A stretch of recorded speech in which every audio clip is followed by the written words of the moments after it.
Hello and welcome to the next edition of the 1st Brigade series on drill of the Napoleonic British Army.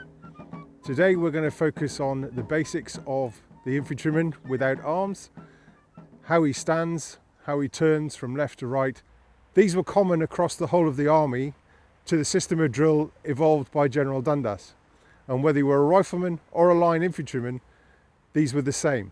The change coming with the weapon, and the drill for the 1800 pattern rifle will be covered in a separate film specifically looking at riflemen.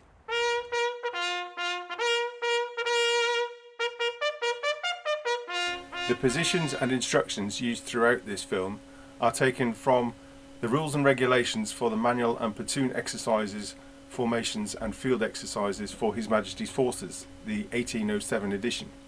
This is commonly referred to as the Dundas Manual, as it was evolved from the system of training that General Dundas had brought into the British Army on achieving his position as Adjutant General.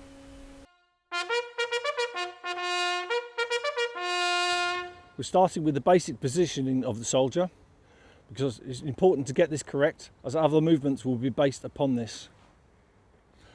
Rifleman, attention! He is to be square of the shoulders and the body to the front. His heels must be in line and closed. The knees are kept straight but without stiffness. The toes are turned out so the feet may form an angle of about 60 degrees.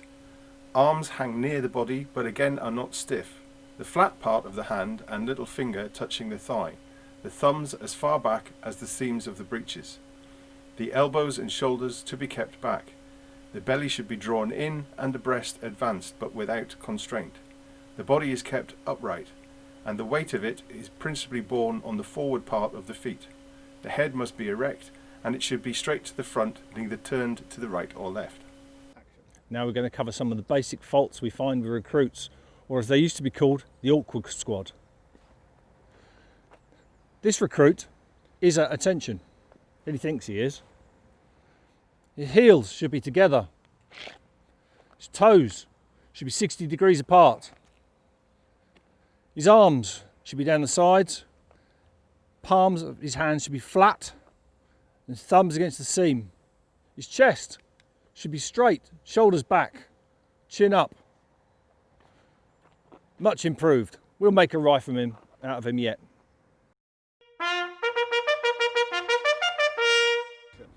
We're now going to cover the at ease position of the soldier. This allows a more relaxed position whilst on parade. Rifleman, at ease. The standing at ease. On the command stand at ease, the right foot is to be drawn back 6 inches and the greatest part of the weight of the body is brought upon it. The left knee a little bent, the hands brought together before the body, but the shoulders to be back and square to the front, the head also to the front, and the whole attitude to be without constraint. We're now back with the awkward man. Let's see how he gets on. Rifleman, stand at ease. As expected, wrong. The left foot shouldn't have moved. Your right foot's too far back. Bring it forward. Your arms are crossed. They should be hands clasped.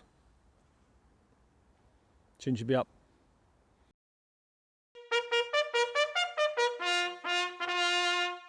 When at the at ease position, the command move limbs may be given. This allows the rifleman to adjust equipment and stand for longer periods of time.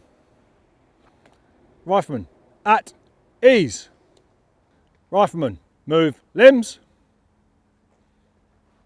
Point to note, he can move his body, but his left foot stays stationary, fixed to the point. Rifleman, attention.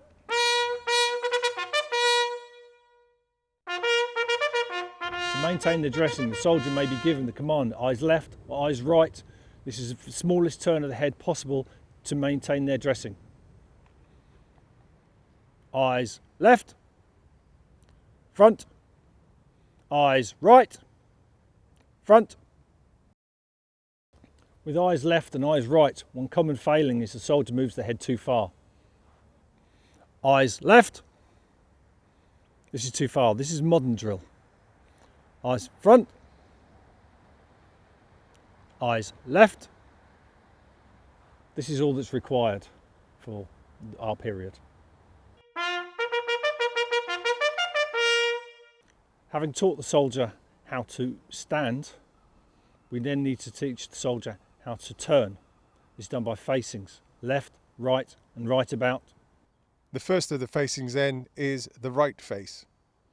On the command right face, the hollow of the right foot is moved smartly against the left heel, keeping his shoulders square to the front. The turn is then executed by raising the toes, turning to the right on both heels. On completing the turn, the soldier should be square to his new front, with the heels together and the feet still 60 degrees apart. The left face is very similar. Listen to Dundas's instructions. Moving to the left. On the command left face, the right heel is brought against the hollow of the left foot, again keeping the shoulders square to the front. To execute the turn, the toes are raised and the turn is executed to the left on both heels. Again, the soldier makes certain his heels are kept together, feet 60 degrees apart and his shoulders square to his new frontage. The next facing to learn is the right about face. Turning to the right about, on the command right about face, the ball of the right toe is brought against the left heel. The soldier keeps his shoulders square to the front. To execute the turn, he raises the toes and turns to the right about on both heels. He then brings the right foot smartly back into line with the left. The last facing is left about face. Listen to Dundas for instruction. To execute the left about face, on the command left about face, the right heel is brought up against the ball of the left foot, shoulders kept square to the front. To execute the turn, the soldier raises the toes and turns to the left about on both heels. The final movement, he brings up the right foot smartly in line with the left foot.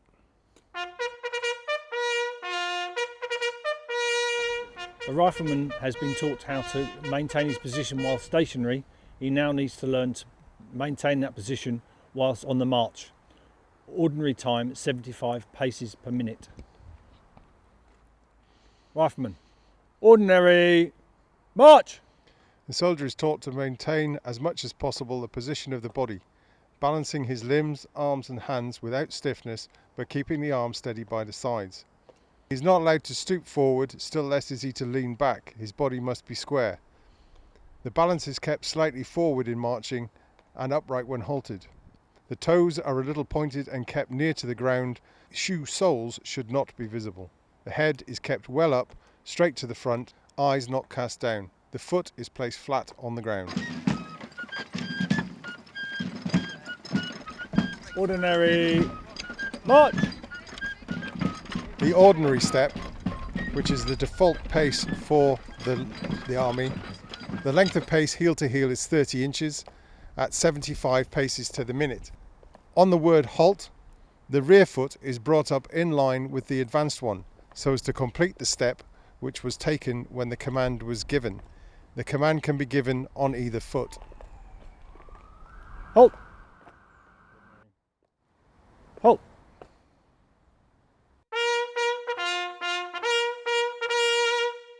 The oblique step is used to maintain the advance whilst clearing an obstacle or a unit to the front and can be done to the left or right. The left oblique, on the command left oblique, given on the right foot, the right foot continues to move forward at a standard 30-inch pace. The left foot moves off diagonally at 19-inch pace at approximately 25 degrees. The advance is maintained, but gaining ground to the left and clearing any obstruction to the front. And the same can be done in the opposite direction with the right oblique.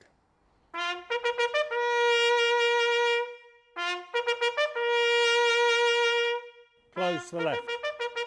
In closing to the right, on the word march, the soldier's eyes are turned to the right, and each man carries his right foot 12 inches directly to his right, or if the files are closed, to his neighbour's left foot.